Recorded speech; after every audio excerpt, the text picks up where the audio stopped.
اتجاه احمد ماهر، عدى مر يا سلام، مر يا سلام، مر يا سلام، مر يا سلام، مر يا سلام، يا سلام يا سلام يا سلام يا سلام. هذا هو اليماني، هذا هو اليماني، والجول اليماني الاول. هذا هو اليماني الذي يرسم عزوفه ويرسم لحم في ارضيه الملعب.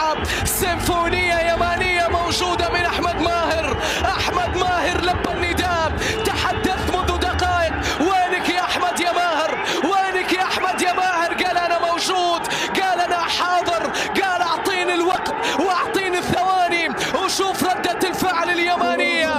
انتقد، شوف عدى مر وراح وحتى بكل هدوء وجمال في المنتخبات اليمنية، ونعرف كرة القدم اليمنية، ونعرف المواهب اليمنية، ونعرف المخرجات اليمنية، ونعرف الحضور اليمني. لكن اليوم يا ميروسلاف بحاجة لحضور أكبر.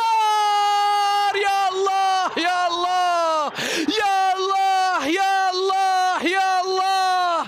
الأولى كانت من محمد ولم تأتي، الثانية لم تأتي، الثالثة تأتي في المرمى اليماني، الثالثة تأتي في المرمى اليماني. ناصر يسجل بقنبلة من بعيد، بضربة من بعيد، بلعبة من بعيد. اليماني يتقدم بثنائية وحضور جميل عن طريق ناصر. سدد في الأولى لم تأتي، سدد في الثانية لم تأتي، هو يسدد في الثالثة وتسكن شباك مرمى المنتخب السريلانكي. نعم، في اللعبة الماضية سدد السهم ورمى. شوف اللعبة، شوف اللعبة، سدد. نعم، سدد السهم وسمى ورمى. فشباكي نهبة المفترسي.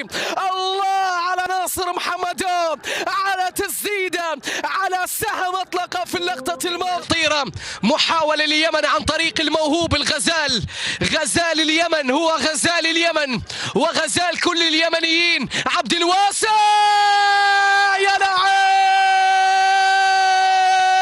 يا لاعب يا لاعب يا لاعب يا لاعب يا لاعب.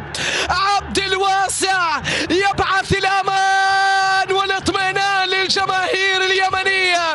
غزال اليمن يسجل الهدف الثالث، غزال اليمن يضيف الهدف الثالث. غزال اليمن يمنح اليمن الأفضلية بثلاثية على حساب سريلانكا. هنا تكون الراحة موجودة، هنا الأمان موجود، هنا السلامة موجودة، هنا اليماني يلعب مباراة الإياب. ما له من روعة ويا لها من لعبة. عبد الواسع بالعيون الواسعة، عيون الغزال مثل غزال الريمة التي تشاهد بكل وضوح. هو شاهد الشبكة وشاهد